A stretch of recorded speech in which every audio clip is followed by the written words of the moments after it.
Willie D. Live. So when your dad is teaching you how to count it, weigh it, cook it, move it, what kind of, what's your mother's reaction to all of this?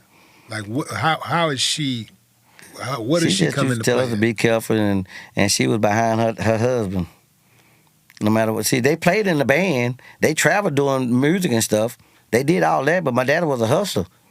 You know, he was a hustler, and that's what he done. You know, he was a merchant seaman, hustler, good father, caring, knowledgeable. He was a teacher. They used to call him rabbi.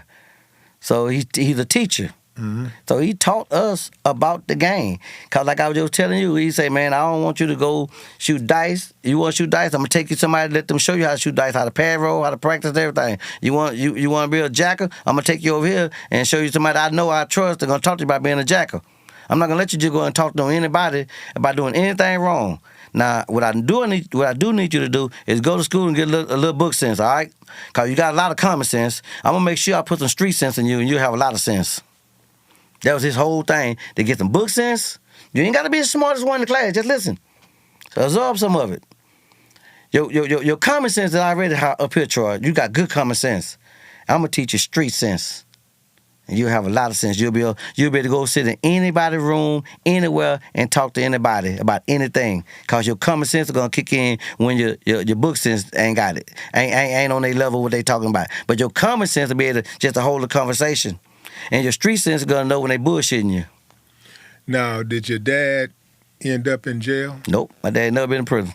Not once. He's still alive? No, my dad been passed long. When I hit with Wanna Be a Baller, couple years after, about 3 years after that, he passed away. Okay, so at least he got a chance to see. He got a chance to see me being successful at what he from one of his creations. You know what I'm saying? Yeah. My mom, Lou Rawls, tried to hire my mom to go on the road with her.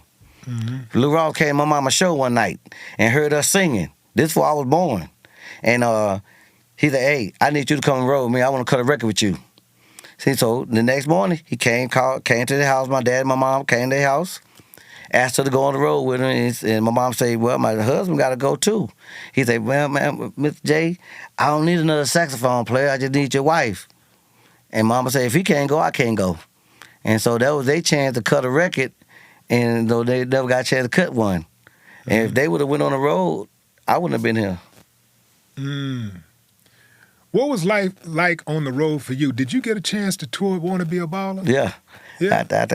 I came out of jail. I toured around a little bit. I didn't get the great big tours. I got a couple of them. I went on no major tours. I just had a lot of big major shows. Mm-hmm. So I ain't never get a chance to go on just say I'm going on the road. Just me, the other boys, whoever else, and we all together going out together. Right. I didn't do it like that. I had spot dates with a lot of big artists everywhere.